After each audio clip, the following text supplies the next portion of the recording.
Okay. Thank you so much, uh, guys, for joining live on today's Reinvention workshop. It's a great pleasure to be here. My name is Ugo.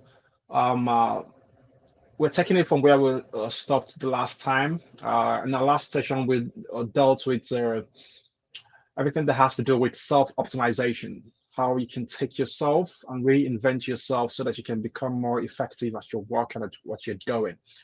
And today we are dealing with wealth from the standpoint of the relationship between wealth and productivity. And I'm very passionate about this topic because it's something that is very at the heart of majority of the questions that we've been asking that we ask as individuals. So you go out there, you see a lot of people who are struggling and trying to make it, and they're trying to be effective at what they do. And then there is a huge disparity between the top 1% and the other 99%. And people keep asking, why is it that we have a lot of people, just a small percentage, not a lot of people now, but a small percentage of the population at the top 1%, and they're enjoying the whole of the wealth. They are actually amassing the whole wealth of the society. And the 99% are all their some in the average percentile, others are languishing in poverty and penury. And this is very much even present in Africa, the place where I come from. But in the course of my study of what actually makes the top 1% who they are, I've come to understand that something that distinguishes the top 1% from the rest of the 99% is that they all understand the very principle behind wealth creation.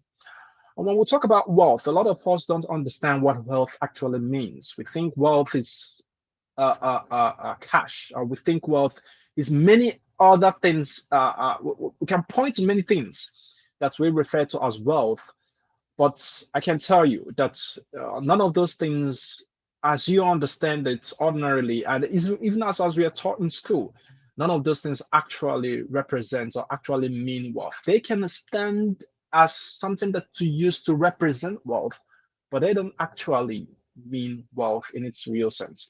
And it's until you understand and you find out at its basic core, at its at the foundational level, what wealth is all about, you can never begin the journey of creating it. So that's what we're going to be delving into today to understand what wealth is and how you can create it for yourself. Now, my forte is on the area of clear thinking and learning how to learn. So sometimes it can be a surprise to some people when I start talking about wealth creation.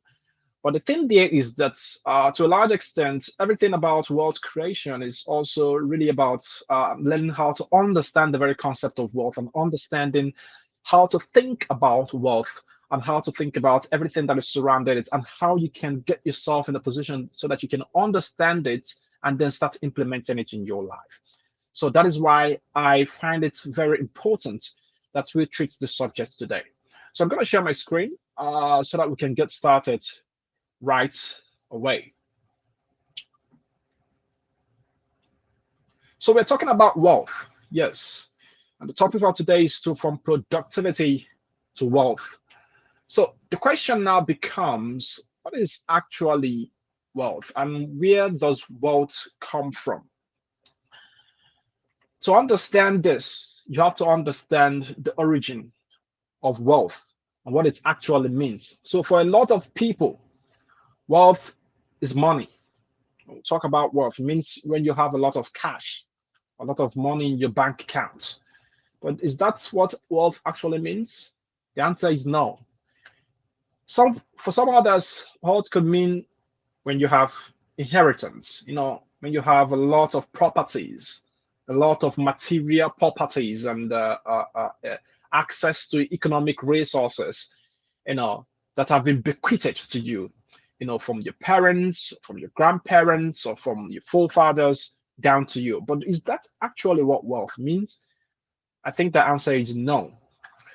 And for yet others who are probably coming from a wealthy economy, an economy that is, very, very buoyant. And for some of them, you would think that when you have a flourishing economy that has, that there is a constant transaction going on and the economy is booming, like when you're from the Chinese economy or from Norway or from if you're from the United States, then that is wealth. Well, is that actually what wealth means? Well, partially, but not exactly. That's not actually what wealth means. Because all of these things, what you have to understand that all of these things, inheritance, material resources, money, the flamboyant economy, all of these things are actually symbols of wealth that has been harnessed. They are symbols of riches, wealth that has been created and has been materialized. But actually, where does wealth come from? It doesn't come from these things. It actually comes from resources. The source of wealth is resources. And the singular most important resource that is much greater than any other resource that you can talk about in the world today is the self. The self and all the things that come with it. And when I mean the self, I'm talking about yourself. When you understand yourself, and the full potentials and capacities and the infinite resources that are buried within yourself, when you understand how to harness it, then you have begun the journey of wealth creation. And it's important that you understand that within yourself, within the whirlpool of resources that are buried within you, lies everything that you need in your journey of wealth creation.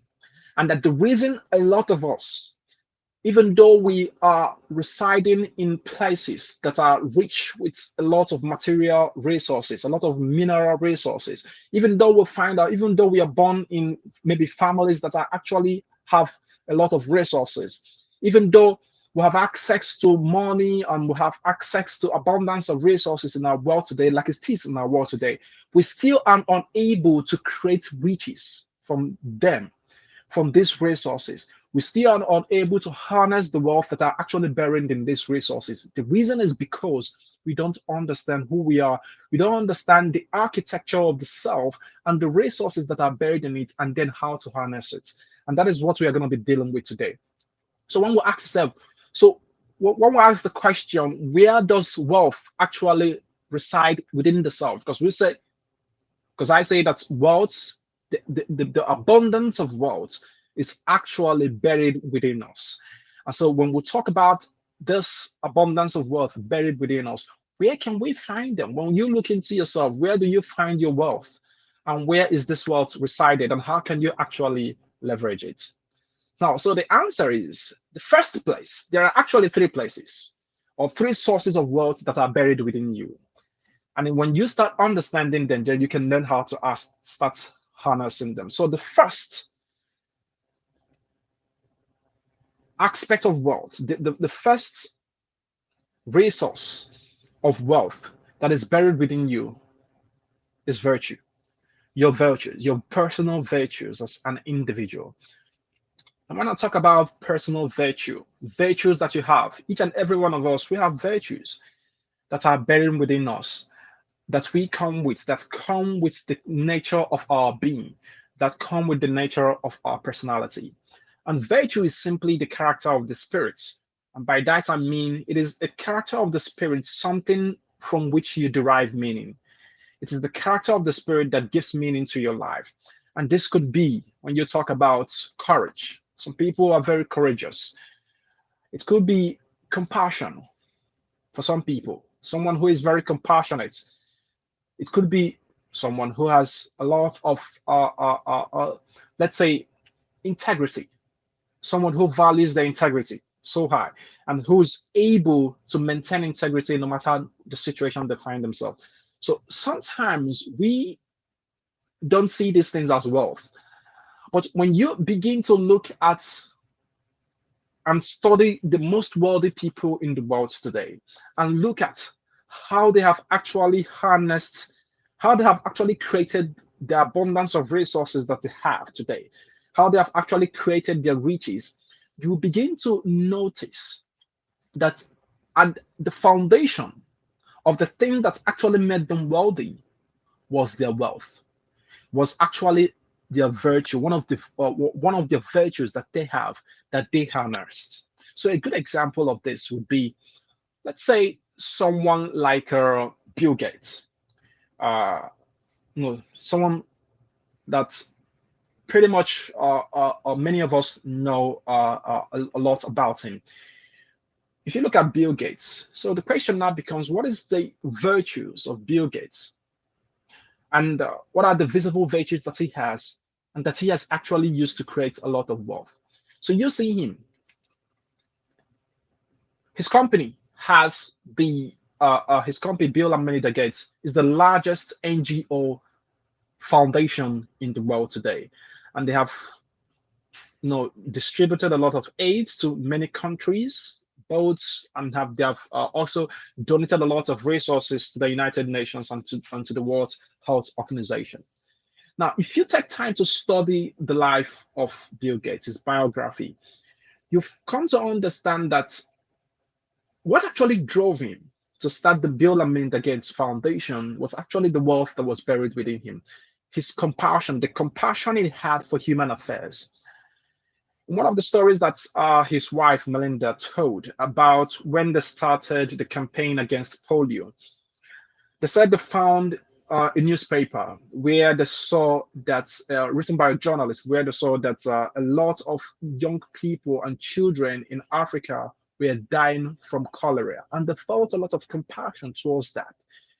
They were shocked at the fact that people were still dying of cholera. Well, in the Western world, that was something, you know, that was already history. But in Africa, it was still something that bothered people. And they were moved with compassion. And then they started real projects, and they started, walking around to see how they can solve that. And in the course of that journey, they have actually been able to garner to garner forces together, for politicians, to government, to intellectuals, to economists, bring all of these minds together, and they have successfully, almost successfully eradicated cholera across the world. This goes to show you how someone's wealth, the people's virtue, the compassion that someone has, someone's integrity, anything that that identifies with someone, the character of one's spirit that gives that person meaning, how you can take that, harness it, and then use it to solve problems in the world, and then use it to create abundance of resources. So that's the first place that wealth actually comes from. It comes from virtues. And your virtue could be courage, your virtue could be integrity, your virtue could be hope, it could be compassion, it could be any of these things.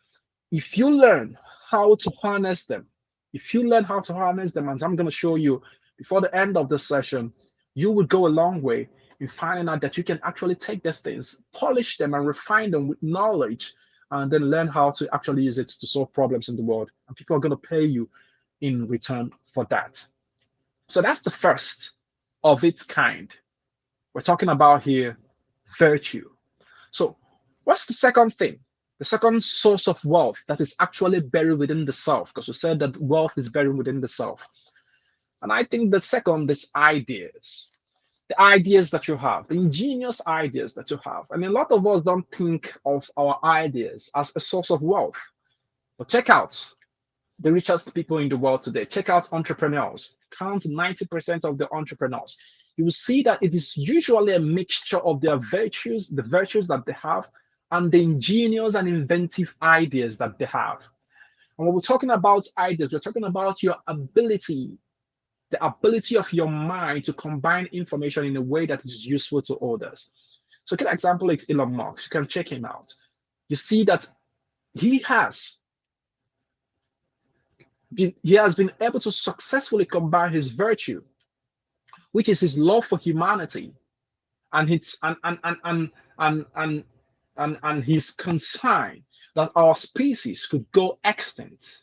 He has been able to combine that, and then with his idea that we can build rocket ships that could take us to Mars and build settlements on Mars.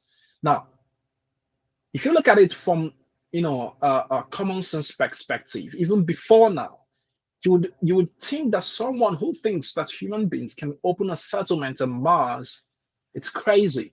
That's a crazy idea. But he has successfully been able to refine his ideas, put in the needed work that is necessary, and be able to combine his virtues and his ideas together to use it to create the wealth, the astounding wealth that he has today, making him the richest person on earth today. You look at the likes of Mark Zuckerberg. You look at the likes of the guys that founded Uber. You look at the likes of the guys that founded Google. These are ideas, these are companies that sprang up from simple ideas that people were able to combine together, put together the resources and the time and the energy together, and were able to convert their ideas into wealth. So this is to tell you that when next you have those creative burst of creative ideas, you want to make sure that you jot them down. For me, what I do, I have an idea book where I jot down every single piece of creative or inventive or useful ideas that I get. I jot them down. There are two kinds of ideas that you can have. You can have inventive or innovative ideas that are new ideas that you can put to use to solve problems. You can also have non-innovative but useful ideas you can use in solving problems. So when you get the burst of these ideas, you want to understand, next time you get them, you want to understand that these are your wealth. This is your wealth that is coming from yourself. It's coming from within the self. It is the self-generated wealth. So you want to make sure you jot down every single one of your creative ideas, put them down, and then learn how to start working on these things, because these are potentially the things that are actually going to create the wealth that you have been looking for that seems elusive for you. So that's the second thing, ideas. The first is virtues, the second is ideas. And then the third is actually memories. And when I mention this, a lot of people are like, what do you mean? What do you mean by memories being wealth? But the thing there is, it's very important when you get a handle of the fact that memories are a very huge source of wealth. It is very transformative. So when we talk about memories being a source of wealth, we mean documented experiences we've had in the past that have now proven to be resourceful through refinement. So that's what we mean by memories. And these are experiences you've had in the past, experiences that could be positive, they could be negative. But your ability to take those experiences and document them and then refine those experiences, glean lessons from them, and properly interpret them so that they can become a resourceful tool that can help others in their journey. So, a good example of this, you can check around you, you'll see a good example of people who have actually turned their past experiences into fruitful something, into resourceful means of resource to others that can help them to solve their problems. A good example of this is someone like Oprah Winfrey. Going from the negative experiences she's had, she's been able to turn those negative experiences she's had, suffering rape. She was able to turn it around. Something that seemingly was a negative experience, she was able to turn it around. And then she shared her stories, and her stories became more like a guide to young girls and who have gone through such kind of experience to be able to pick up hope from that and chart a new course for their life. And you can check it around the millions and billions of books that you see on Amazon, that you see on bookstores, those are people's experiences. They have been able to document those experiences, glean lessons from those experiences, and documented them and be able to share it with others. So there are different kinds of memories. There is resourceful memories. These are memories that can actually help other people solve problems. And these are the kind of memories we are talking about. There are blissful memories, memories that you remember and that you're happy. There are things that have happened to you in the past that you actually enjoyed. You can take these memories and refine them, properly interpret them, and then gain the lessons from those memories and then document them that you can pass on to others, turning those blissful memories into resourceful memories. And there are memories of anguish. Memories of anguish are painful experiences that you've had in the past. Now, these memories are in and of themselves, they are neither good nor bad. It's just that they cost you pain. But if you can take these memories and then look at what the things that happen to you and actually study and reflect upon those memories and document the lessons that you have gleaned from those memories, they can actually become a resourceful memory, something that you can share with others, and then people can learn from those negative experiences so that's not to go through them again. And one of the most useful ways of harnessing memories is through storytelling.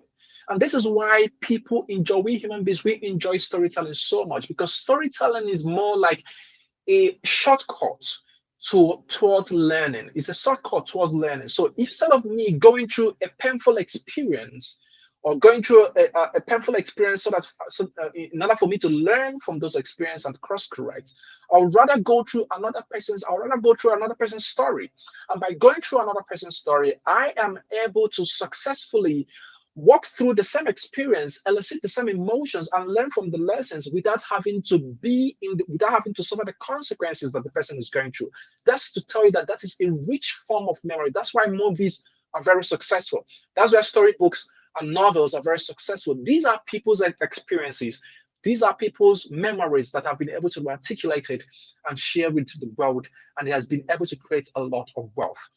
Another good example is Chimamanda Adichie, the famous Nigerian novelist. What was she able to do? How was she able to create wealth through memories? She was able to collect all the documented experiences of people who witnessed the Biafran War, even though she was not able to, she didn't witness that, but she was able to document all the experiences and memories of people that witnessed the Biafran War, and she was able to document it and then present it in such a way that people who didn't experience the Biafran War were able to read the story, feel what it meant to be in that kind of a situation, and glean the lessons from that. And have her novel has gone to sell thousands and millions of copies across the world, generating a lot of wealth for her. So that's to show you that memories are a huge way for you to generate wealth. And these are the three ways that the three sources of wealth that are actually residing within you. And if you look closer, you find out that these three sources of wealth, you actually have all of them. You have virtues that are within you that you can leverage. You have ideas. Each and every day of your life, new ideas pop into your head. You witness things that are happening in the world and you come up with new ideas. These are sources of wealth. And you have experiences. You go through experiences, good and bad experiences. If you document your process, that is why it's important. If you document your process, you can come together to take these experiences and then share it with the world. So these are the three sources of wealth that are actually residing within you that you can begin to harness to create your wealth and manifest it to the world. So the next thing we are going to go into now is how can we actually, since all of us have these three sources of wealth residing within us, why is it that some people are able to harness it and use it to create their wealth, while others who still have these same experiences and these are sources of wealth within them leave them decadent and unable to harness them? So that's the next thing that we're going to go into in a couple of minutes. But before we go into that, I want to get your feedback. What have you learned so far, and how is this actually resonating with you? Um, I feel that I guess there's different definitions of wealth, and I understand what you have said so far. Um, so I just wanted to know what for somebody what's the best way to transition our mindset to prepare for this. Yeah, so I'm not sure yeah, it that's makes what we're sense. going to be going into Okay. in the next section, because I'm going to be dealing how you can actually start leveraging, start positioning your mindset and the work that you need to do within yourself so that you can start leveraging on this. But for you on a personal level, I want to understand, how does this resonate with you, and how do you think on a personal level? Can you think of the virtues that you have, memories that you have, and experiences and ideas that you have that can be turned into wealth. How does this resonate with you? Um, I think that's I think that you touch on a point that I never really thought about is the fact that I think we all have intrinsic qualities, but is underutilized because we never thought of it as a source of we never interpreted that as a source of wealth, Exactly. and so it's underutilized, and at the same time every day we're combating, we're defining we're limiting ourselves Exactly. by the definitions of the external world around us, and it's if we look around us, I feel that what is around us is actually not the best of us, and if we can bring out that those intrinsic quality, like to manifest it, I think that the wealth that you're talking about becomes more accessible. Yeah. Exactly. So it's pretty much about being conscious. It's really about being conscious. It's really about becoming more aware. And that's the essence of this kind of sessions. It allows you to become more aware of what is happening around you. So ever since I discovered and I understood this, I don't take any experience that I have for granted. Any idea that pops into my mind, any innovative idea that pops into my mind, I don't take it for granted. So it makes me, I've become even more aware that my ideas are a source of wealth that I can use. Even if I don't use it for myself, I can give it to others. I can share it. What actually makes a company? It's a group of people, bunch of people who come together and they're generating ideas on how to do this, and then they're working on how to implement those. I know the part that is actually difficult is the implementation, and that's where people get, you know, uh, uh, uh, uh, tired. That's where people become fainted because they think because the implementation process is difficult, then the value of the idea, the memory, or the virtue, it's useless. So, but when you start to understand that these things are very valuable, when you start placing the right value that you're supposed to place on your experiences as a human being, on the virtues that you have, then you become more aware of your virtues. Even anger can be a source of wealth. Anger, when you have a righteous indignation towards something, it can become a source of wealth. A lot of people have become, angry about a frustrating situation, something as frustrating as maybe you not having the right furniture in your house, or something that was supposed to be fixed in your house that is not properly fixed, and then you got angry about that, or you let's say you bought a product and the product design is keeps.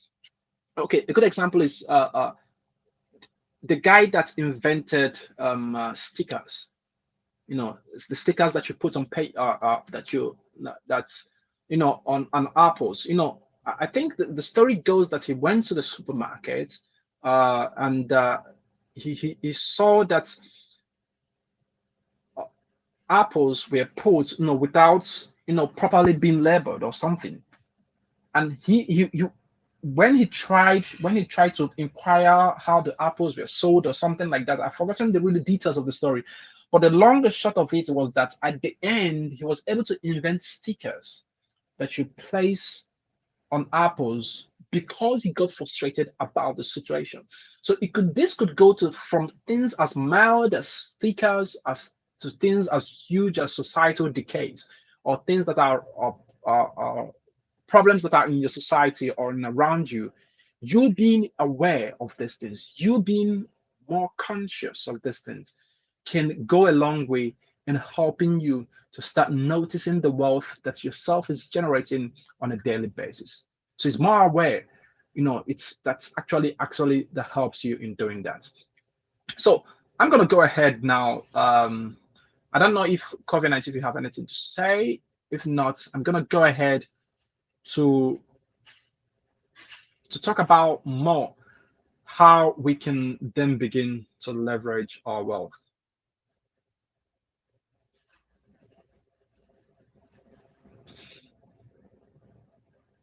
So, so the problem now is, how do we actually convert our wealth to riches? Riches is the manifestation of wealth. There's the physical manifestation, the material manifestation of the wealth that you have. And that is what you see in the money you have, in the properties that you have, in the material resources that you have. So the issue is, how do you go to convert your wealth to riches? Because that's the most important thing for most of us. And the process of doing that is the process of wealth creation. And I would define wealth creation as the process of converting your virtues, your ideas, your memories into goods and services. And you offer it to those who can afford it. And from the profits, help those who cannot afford it. That's what wealth creation is. The process of converting your virtues, your ideas, your memories into useful goods and services that is going to help people. And then you offer it to people who can afford it. And then from the profits that you made from that, help those who cannot afford it. So the process of taking your wealth and converting it into riches is called wealth creation.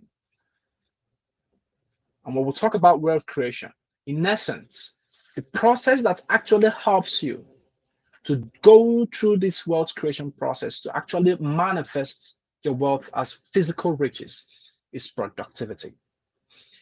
Every economy, every human being, for you to actually create real wealth in the world, for you to actually create real riches, you have to be productive. And when we talk about productivity, people think about being busy, being hard work. When we're talking about productivity, it's not about hard work. It's not about being busy.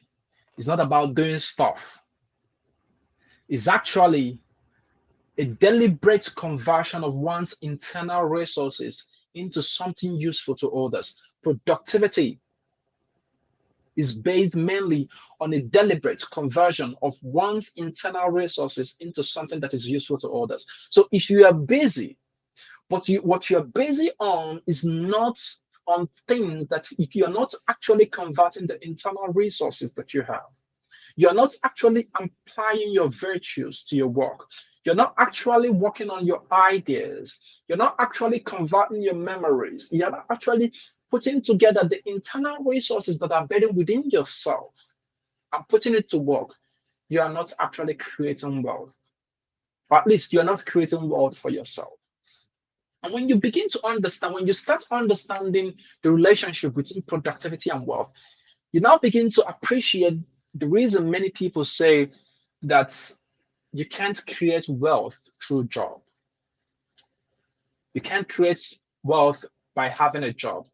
And the reason is simple. This is not me campaigning against you having a job.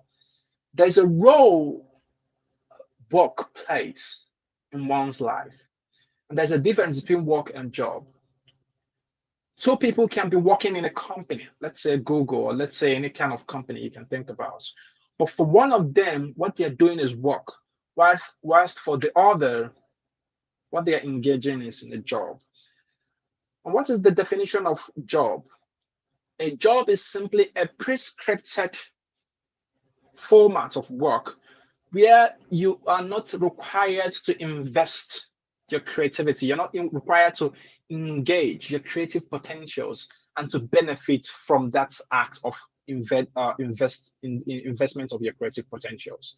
So typically, what happens in a job is your employer actually pays you for your time and for your freedom. You exchange in every job that you do. What you do is you exchange your time and your freedom for money. So you're paid cash, and then you exchange your time and your freedom. And time and freedom, as we're going to see as we go forward, They're one of the first two most important resources that's very important if you're going to create wealth. If you're going to create wealth, you need time and you need freedom. Without it, you cannot do it. Check every person on earth, every top 1% person who is crushing it at their career, who is really making it. They're able to effectively leverage their time and their freedom. So a job is anything that you do where you exchange your time and your freedom and many other things that we're going to talk about, knowledge, many other sweat capital, where you exchange it for money. Now, what's the difference between a job and a work? The simple difference between a job and a work is that every work has three characteristics. For a work to be meaningful, any work you're doing, for it to be meaningful, it has to fulfill three criteria. It has to be complex enough, in which it has to be challenging. Every work that you're engaged in has to challenge you so that you can actually grow from it. It has to be complex enough to challenge you so that you can actually grow from it. That's the first one. The second is that it has to have autonomy. So which means there's element of freedom, your ability to determine how you can devote your time, your resources, your knowledge.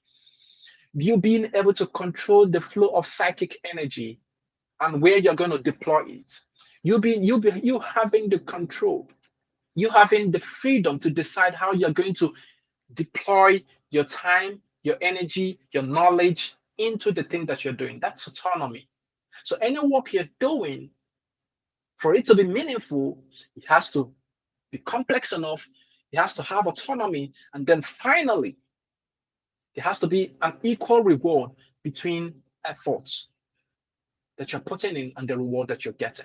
So this is the three characteristics that actually define work. So if you're in a job where you're exchanging your time and your freedom and you're not meeting these three criteria, then it means that what you're doing is actually a job and not a work. And that's to tell you that you cannot, and that when you and any activity that you're engaging, as you're engaging in those activities, you're not actually being productive, because productivity actually requires more from you. So resources, let's talk about the resources for productivity. If you're going to be productive, you actually need resources to do that. And the first resource that you need is time. It's time. You need time to be productive. Let's say you are converting your virtue, an experience that you had in the past. Let's say you founded a company and the company went through a lot, and after the demise of the company, you want to share your experience with the world of how you went through that. You need time to be able to go through, to think through that project. You need to invest your time in that project, and you need to think through it to be able to organize the information in a way that is going to serve people. So when we talk about time, we are talking about the period of sustained attention that you dedicate to a particular project. The period of sustained attention dedicated to a particular project. So if you are going to create anything that is of value to the world, you can be rest assured that you have to devote an enormous amount of time, quality amount of time, what I call cognitive time, the amount of time that you are sustainedly focused on that and paying attention to that thing to be able to create that thing so that you can become a valuable resource to others. So that's what time is. So any person that is paying you so that you don't devote your time to these things is actually taking your wealth. So when you do a job, what you're actually doing is you're helping others to create their wealth, because they're paying you so that you can give them your time, and so that you can use that, you can put that sustained attention to their own project instead of your own project. Now, this is not to say that it is evil to have a job. What you have to understand is that when you are going into, you don't go, there's a kind of mindset you need when you're going into a job. Let's say you're starting off your career and you're inexperienced about a lot of stuff. Of course, when you want to start up a company or you want to do it engage in any project, you need to acquire experience. And for most people, the work that they're doing Their job is the place where they acquire that experience. So, but this is different from someone who is getting a job solely for the purpose of making money. If you are going into a job with the sole purpose not to learn, but to the sole purpose of making money, then what you are doing is you're actually exchanging your time and your freedom for money. And you can never create wealth through that process. So the first thing that you must have under your control if you want to create wealth is your time. The second is your freedom. And what is freedom? As I define it here, freedom is when you are empowered by knowledge to choose what's best for you. That's what freedom is. And it's important that you understand the very concept of freedom because many people don't understand what freedom is. Sometimes we mistake freedom for something else. For you to have freedom, you have to have three things. You have to be free. And being free means that you are unhinged, you're unimpeded to engage in an action or to do what you like. So you are unimpeded. That means you're free. If you're living in a free society like the United States, where you have freedom of religion, freedom of worship, freedom of speech, freedom to do anything, what you are free. But it doesn't necessarily that you have freedom. It doesn't necessarily mean that you have freedom. Being free is quite different from having freedom. And this is a very important concept that we need to understand because what happened in the United States when they signed the uh, uh, the I think it was the Slave Act that actually gave slaves their freedom. What they actually signed, the law that was passed to make them free, but it didn't necessarily give them freedom. And why is that? The reason is because nobody can give you freedom. Freedom is acquired, it is not given. People can make you free, make you unimpeded, but someone cannot make you free. But someone cannot give you freedom. The second thing, for you to appreciate this, you're going to appreciate this after I've laid out the three things that actually make up freedom. So the first thing that makes up freedom is that you have to be free physically, mentally, from all rounds. You have to be free, unimpeded for you to make your own choices. Now, the second thing that actually characterizes freedom is free will. And free will means the human capacity, the capacity of your mind to choose, the ability you have to choose. And this ability actually emerged when human beings develop the prefrontal cortex, the part of the brain that allows human beings to choose. For you to decide to choose one thought from another, for you to decide to engage in an action or not. Animals don't have free will because the part of the brain, the prefrontal cortex, don't have enough neurons to process. It takes a lot of cognitive power to exercise free will. It takes a lot of neural power to exercise free will. And every human being is born with free will, is born with the capacity for free will. But free will cannot be fully exercised without the third thing that makes up freedom, and that is knowledge. So when you're born as a child, you have the capacity for free will because you have the prefrontal cortex, but it's not fully developed. The prefrontal cortex developed fully at about in the 20s, between the ages of 23 to 25. That's when it gets to full maturity. Then you can fully utilize the full potentials of your prefrontal cortex. But it's not just that because you have the prefrontal cortex, you can exercise free will. You still need to educate yourself. And that is where the third thing comes in, which is knowledge. The third characteristics of freedom is knowledge. So which means you need knowledge to empower your free will to choose what is best for you. Because you cannot be said to have freedom if you don't exercise it in your own best interest. If someone claims that he has freedom, but he goes ahead to choose what is bad for him, he doesn't actually have freedom. He can be free, but doesn't have freedom.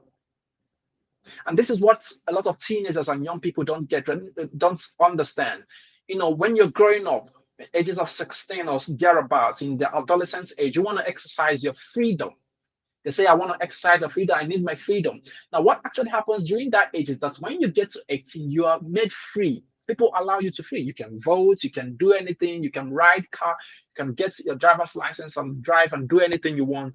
But that doesn't actually means that you have freedom. You only have you have you are actually free. But for you to actually exercise freedom, you must have the knowledge, enough knowledge to be able to exercise your free will. So, which means the knowledge is what empowers you to actually choose. Because until you learn how to choose what is in your best interest, you don't actually have freedom. That is it. And so this is what freedom actually means. So that's why I say that freedom is when you are empowered by knowledge to choose what's best for you. If you are exercising your free will, but you're not choosing what is in your best interest, you're not actually exercising freedom. And we can go further on that. Now, that's the second thing that is very important when we talk about wealth, the resource that you need to create wealth. So I've talked about that you need time. I've talked about that you need freedom. That's the ability to choose what's in your best interest, to exercise freedom. And then the third thing that you need in order to be productive is knowledge.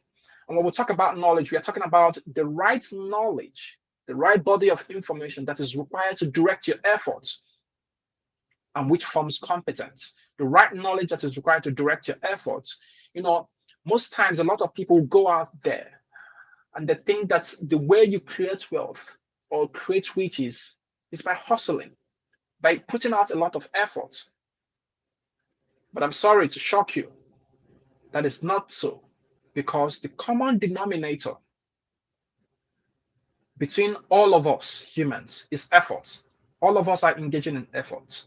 But the common differentiator between all of us is knowledge. So, what actually differentiates you with the top 1% and the most wealthiest people in the society is not effort, it's actually knowledge. So, everyone is exercising effort, but you actually need the right kind of knowledge to be able to leverage the systems in the society that will empower you to create wealth. So you need knowledge, the right kind of knowledge to be able to be productive. Now, the fourth thing that you need to be productive is sweat capital. And when we talk about sweat capital, we're talking about real effort, putting in effort, the required effort in order to create the wealth in a desired project. So we're talking about here how much level, the physical and mental energy that you are dedicating to completing a project. It's important that you also know how to do that, and that you're able to do that, and you have the the the, the requisite skill and discipline to engage in doing that. Now, it's very important. The final thing, the final resource that is very important in productivity for you to really become productive is being in the right environment, is having the right environment. And when we're talking about environment, it's not just about a place, but we're talking about the conditions that are necessary for you to produce an outcome. So let's say you want to write a book. What is the right environment that is required for you to engage in that project and finish it? For you to be effectively productive, you need to find yourself in the right environment. If you want to build a company, let's say a an agri-tech company, what is the right environment that is required? What are the right conditions that are required to be in place for you to create that, for you to be productive, for you to be able to produce that thing that you want? So environment is a very important aspect of wealth, of productivity, that allows you to create wealth. So these are conditions that are necessary for you to produce your desired outcome. So you can now see that for you to be productive, for productivity to happen, there are conditions that are necessary for it. There has to be time. You have to be able to exercise, know how to utilize time. You have to have freedom. You have to have knowledge. You have to be able to exercise your sweat capital, to invest your sweat capital, and you have to have the right set of conditions that are necessary to produce the environment that will help you to achieve that. These are the things that are very important for you to engage, to be productive enough for you to convert your wealth into riches. So, a couple of questions for you before we round up. A couple of questions for you before we round up. What are your habits around time? These are very important questions that you need to answer. And these questions are not just questions that you answer verbally. There are questions that you need to implement in your actions. There are questions that require you changing yourself, learning new skills in order for you to learn how to leverage these resources that pretty much everybody has in order to take their virtues, their memories, and their ideas and convert them into riches. So the first is, what are the habits that you have around time? Are you the kind of person, do you understand what time means? Do you understand? Do you have control over your time? Can you actually invest your time? Who is actually controlling your time? Do you have full control of your time during the course of the week, during the course of the year, during the course of the month? Or is it shared with an employer or an employee or a group of people? Who is actually controlling your time? How much control do you have over your time? And if you continue to live the way that you are living, expending your time the way you're expending your time today, are you gonna actually be wealthy in future by actually using your time the way you're using it? These are important questions that you need to answer for yourself. Another important question that needs to be answered, that you also need to contemplate on, is how much freedom can you exercise as a human being? How much freedom do you think you can exercise? Remember the definition of freedom, the three things that make up freedom. You need to be free,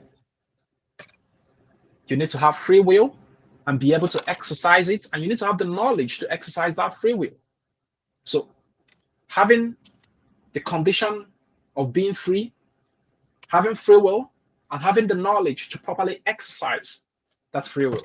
That is the thing that actually make up freedom. So how much freedom do you think you have?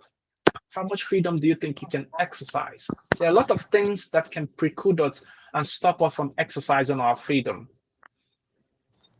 The society we exist in, lack of access to resource, a lot of things. How much control do you have over these things? And what are you doing to acquire more freedom in your life? In one of the in one of the sessions that we're going to have in the future, and we're going to talk about, go deeper into freedom, where we'll talk about decision making and choice making, and there I will expose more how you can leverage the mechanism of judgment making, how you can leverage those to learn how to exercise and acquire even more freedom in your life. So what are you doing to acquire more freedom? As you go along with me, I'm going to show you in the course. If you eventually sign up for the course, I'm going to show you how to actually exercise and acquire even more freedom for your life. Another important question that you need to answer is the question of, what are your habits? What are the habits you have around acquiring the right knowledge? You're doing a particular job, you're investing yourself in a particular career, you're on a mission to achieve something. What is your habits around the knowledge acquisition, especially the right kind of knowledge acquisition? Do you have an IEP plan, an individual personal education plan that actually guides the kind of resources, the kind of information and knowledge you feed your mind? Are you picky with the kind of information that you consume on social media? If I open your email, your mailbox, what kind of information will I see there? Is it only just work related? Do you invest? How much time do you invest? How much energy and resources do you invest in personal development? These are very important questions that we don't tend to answer, that we don't tend to understand the full depth of the implications these things have in our life. These are the subtle things that actually differentiate you from the top 1%? What are the kind of habits, education habits, learning habits that you have around acquiring the right kind of knowledge? It's a very important question to answer. Now, final, another important question that you also need to answer is, what is your level of conscientiousness? When we talk about conscientiousness, we're talking about your ability to devote, to exercise wealth capital, to invest wealth capital in a project, to invest effort, to take a project from zero to to completion. The ability to sit down, take a project, and then complete it. What is your level of conscientiousness? And conscientiousness is a buildable muscle. It's something that you can build. That is what actually separates top 1% and the rest, is that these people are finishers. They take a project and they finish it. Can that be said of you? To what extent can you actually exercise this in the work that you are doing? And now the final question that I want you to ponder on is, how much control do you think you have over your environment? The conditions that are necessary for you to produce the desired outcome that you want. Do you actually know those conditions? Do you actually know the things that are necessary for you to produce the outcome that you want? And if you know those things, how much of those factors and those elements are under your control?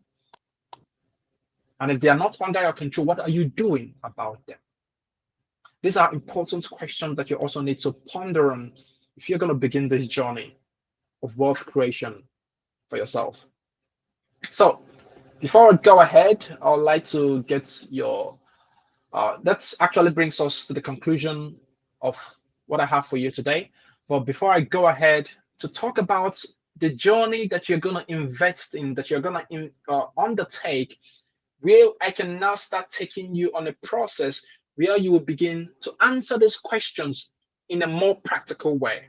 Exercises, practices, things that you're going to invest in and your time and energy in, so that you can start answering these questions in a more practical way for yourself. I'm going to like to get your, before we go into that, I'm going to like to get your opinion, understand how this has resonated with you. If you've got any questions, I'd also like to entertain them. So take it away.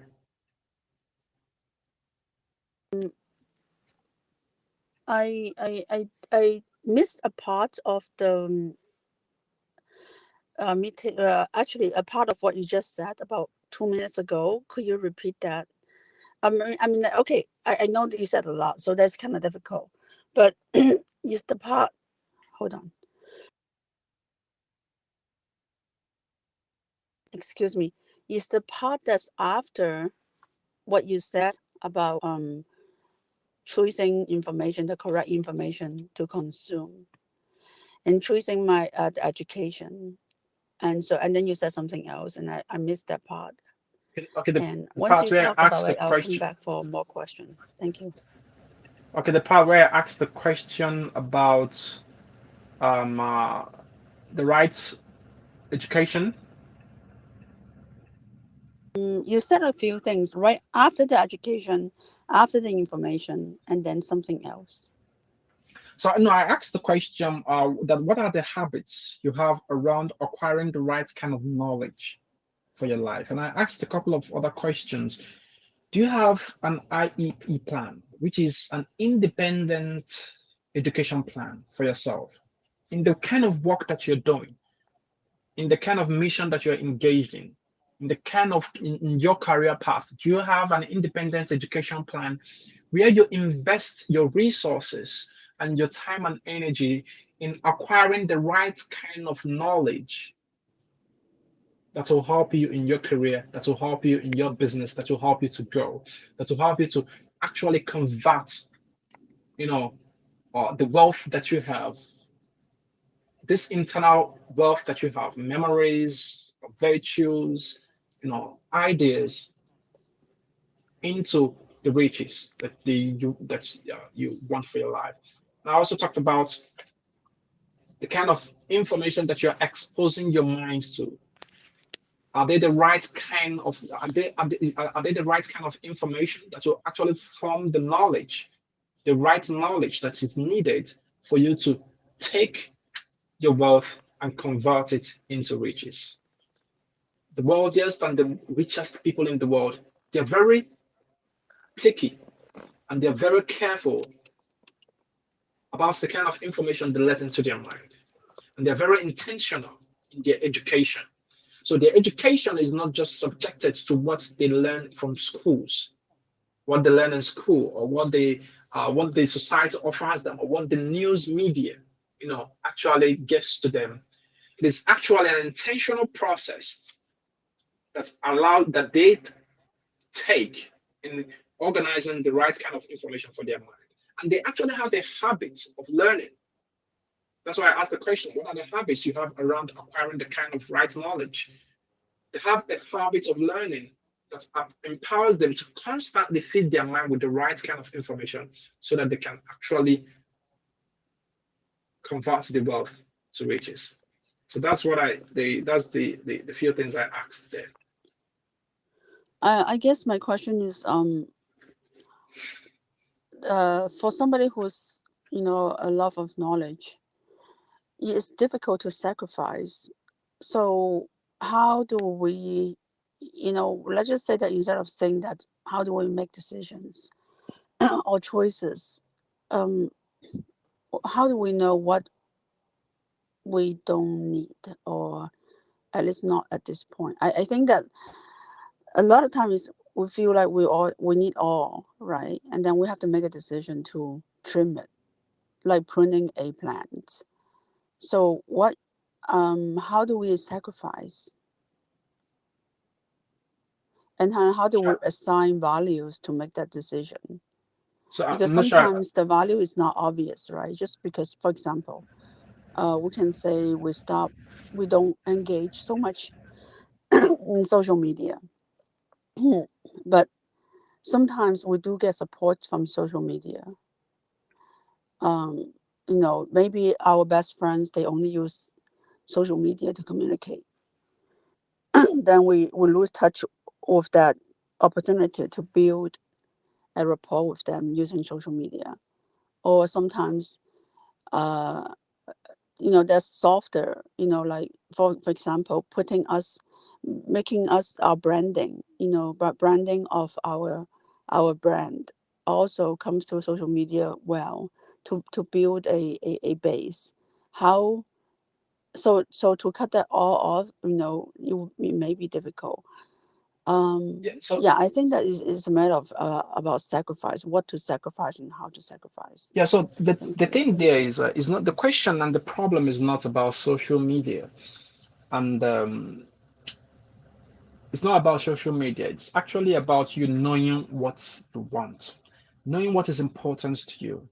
Actually, clarity is the most important thing. That's why I keep talking about exercising clear thinking. A good example, I use social media, but when I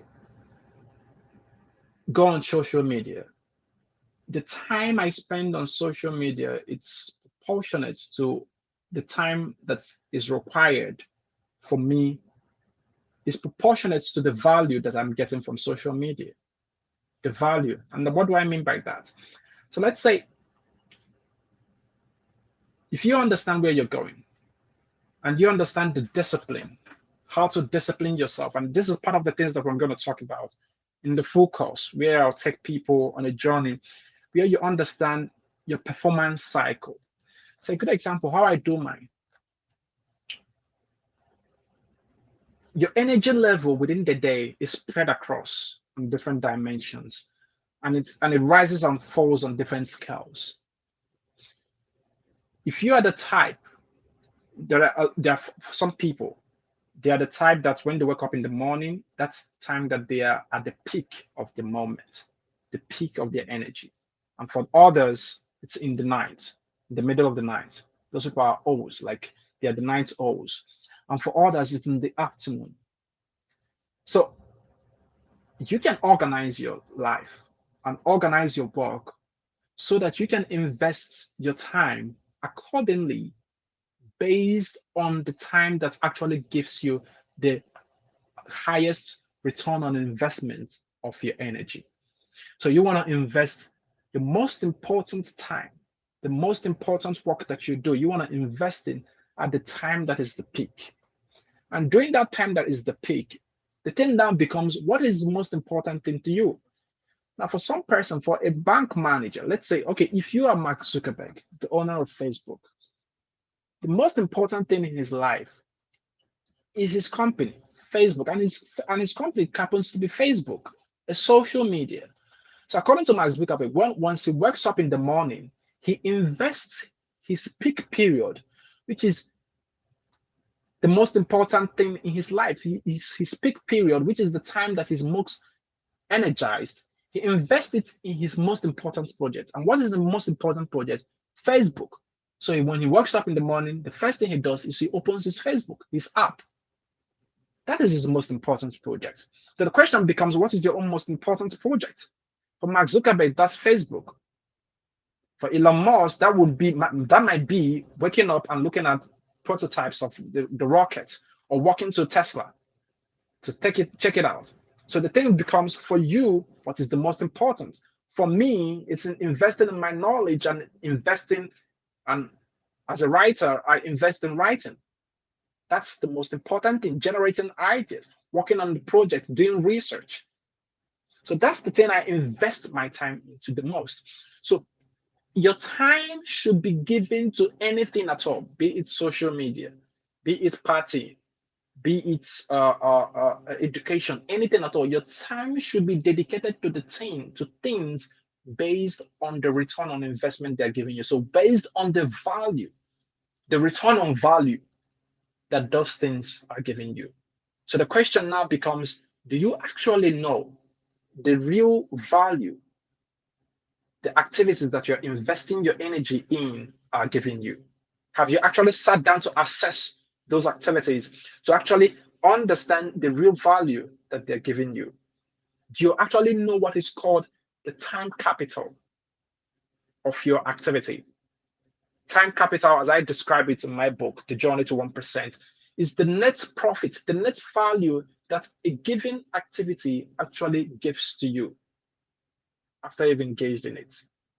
So you want to look at your projects and actually analyze them to know which one has the greatest time capital, the greatest return on value, return on investment when you give your time and energy to them. And then from there, you can then know how to invest your time on those projects.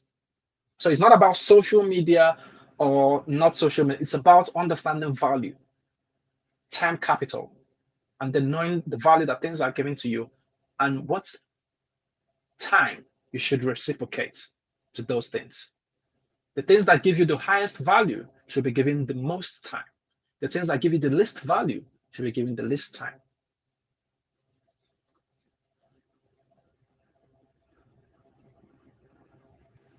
So I don't know Okay, if I thank you. actually answered the question. Okay, yeah. Yes, you did.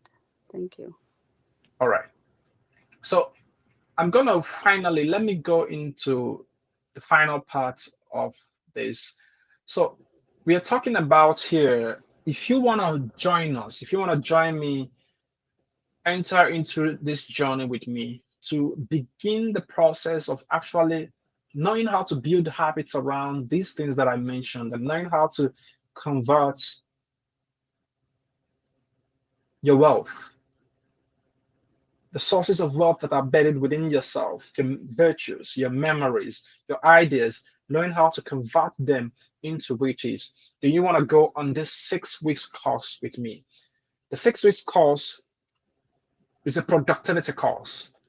What I do with you on this 6 weeks journey is that I take you on a journey, on a personal journey, so that you can begin to understand the resources that are actually buried within you and how you can actually engage in the process of leveraging these things and bringing it out in your life.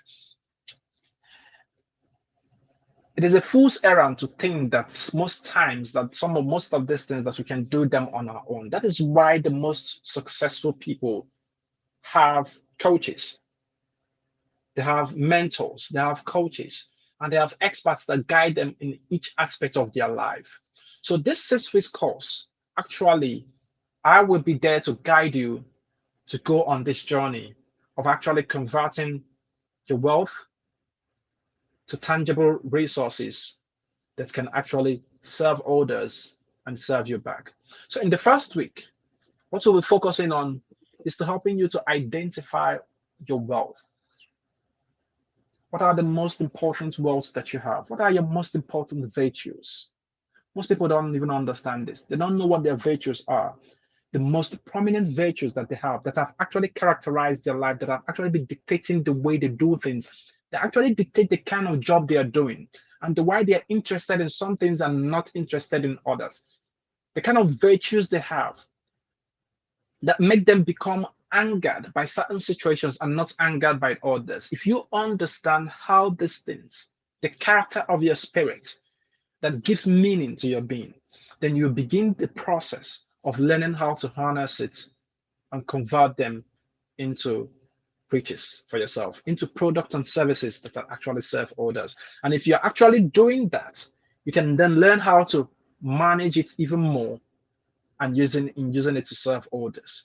So that's the first step. That's the what we do in the first week. I'm going to take you on a step throughout 1 week to on an intensive journey for you to understand this, to identify these virtues within you, to identify the ideas that are within you. I even teach you how to identify creative, inventive, and useful ideas so that you can start converting them.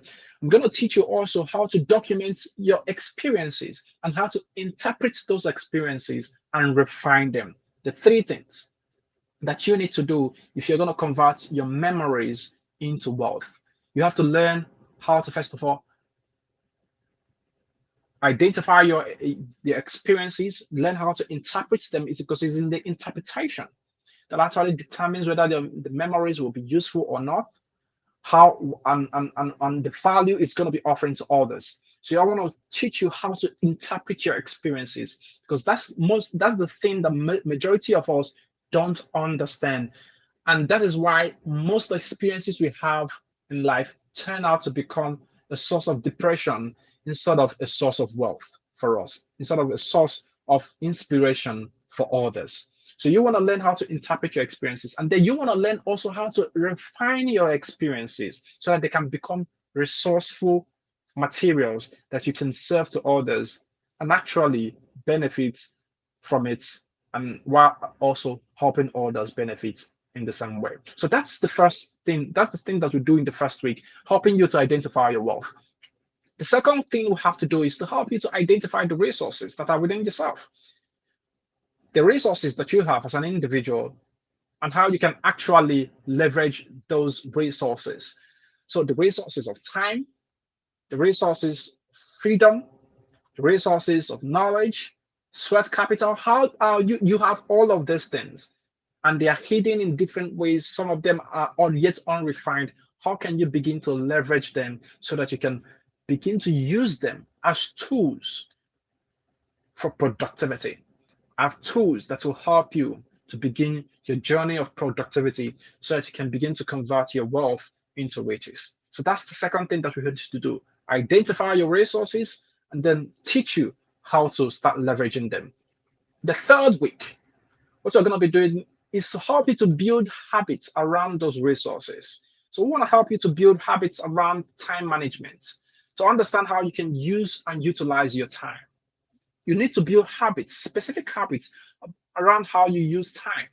Majority of us don't know how to do this. We don't know how to leverage time. We don't understand that time is the most important resource that we have, and that there we need to have habits around how we use time. And it's very important. So you want to learn how to build habits around that. You want to learn how to build habits around knowledge, seeking knowledge. We talked about having the right kind of knowledge that is going to empower you. Habits around how to acquire freedom. You want to learn how to build habits about making judgments, how you can effectively learn how to use judgment making, choice maximization, and what is also called decision maximization to build and increase your choice capital, which will help you to increase the freedom that you have to be able to exercise it. So you want to teach you how to build habits around those things. Another thing is also need to do is to build habits around conscientiousness, developing the capacity for being conscientious, being able to focus on projects and finish them. So it's very important because we talk about all of these habits. Essentially, the difference between someone that is successful and an unsuccessful person is simply their habits. Check people's habits. So, what are your habits around time? Habits around knowledge, habits around relationship. So these are the things that you need to build. You need to learn how to build habits around these things. And you don't just build habits that way. You always need people to guide you, people to make you accountable in your process of building habits. That is why Olympic athletes have to get a coach and build the right habits before the games start. Because if you don't build the right habits before the game start, you'll not be able to perform at your best at the games. So the people, athletes, musicians, and professionals of different fields, they understand this principle, they understand this law, and that is why they're successful in different areas of their life in what they do. Most times we don't understand these things. We think that our life is just about going about things that way. But what if you started approaching your life from a very different perspective? What if you started approaching your life from the way athletes approach their games, from the way musicians approach their performance on stage, from the way speech writers and performers approach their art? If you start approaching your general life that way, and understand that these things are about building habits, they will go a long way. It's going to go a long way in helping you to actually improve your performance and help you to perform at a stellar level. So that's what we're going to be doing in the third week. In the fourth week, I'm going to be helping you to learn how to identify and leverage the natural resources that are around you. A lot of resources that are around you, things, even the things that you call disappointments, even the things that you call curses, or the things that you hate around you are sources of wealth, are actually resources that you can actually leverage to learn to actually build your wealth and convert them into the riches that you want for your life. So that's what we're going to be doing in the fourth week. In the fifth week, we're going to talk about performance cycle. And in that cycle, we are going to be delving down into the biology of human performance. We're going to be talking about circadian rhythm. What is the circadian rhythm and how that actually affects what is called your chronotype? Your chronotype is what determines where you perform best, at what time of the day that you perform at your full peak, and how you can leverage that to now shift your time capital, the activities and the projects that have the highest time capital, to shift it to the right time so that you can start leveraging the way your biology works to actually perform at your best. So that's what we're going to be doing in the fifth week. And then the sixth week, we're going to be rounding it up by giving you execution, helping you to start executing all that you have learned and then to begin your journey. So if you like this, feel free to join us at Evolve Project. Head on to our website, www.nestf.org, and join our community. That's the best way to learn. I believe that the best way to learn is for you to join a community of like-minded people who hold these sessions every week. And we'll also have our reading club where we read books that will help you to improve yourself. When you join the Evolve Project community, what actually happens is that there are two plans there. There is the monthly plan and there is the yearly plan. When you sign up to either the monthly plan or the yearly plan, you will have, when you sign up to the monthly plan, you will have access to the full resources, you know, that that we actually offer at Evolve Project. Let me quickly show you how that works here.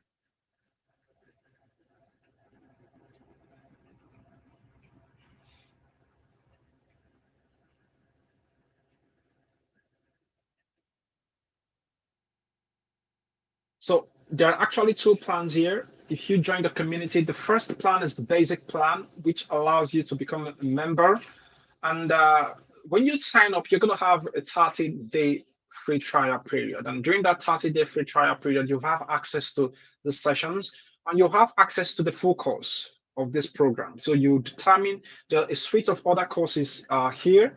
There is the self-optimization course, and there is also this course. So you have the opportunity to go through this C-suite course and be able to go through it with me while I'll guide you on this journey. And you're able to have access to that. So within the 30-day period. So after the 30-day period, if you're interested in continuing there, you're going to be paying $30 or equivalent of 18,000 naira to be part of the community. But if you sign up for the other plan, which is the Evolve Premium, it allows you to have it's a 1-year package. And so with that, you can also have, including everything in the basic package, you'll also have the ability to have a one-on-one session with me where I will guide you in your journey of actually helping you to begin your journey of personal development. Very important a step in actually transforming your life for the better. So really want to thank you guys for your time today. It's been a great pleasure having all of you today. I can see Shakira, you joined us, but you joined a little bit late. Maybe we're going to make this recording available on the site so that you can have access to it if you want to listen to it again. So if you have any questions or any suggestions, you can go ahead and offer that before we call it a day. Thank you. Hi, Ugo. Hi, Sharika. I just want to introduce Sharika to Ugo. Sharika, Ugo, you have shortly met Sharika before, so I think maybe we can arrange a meeting after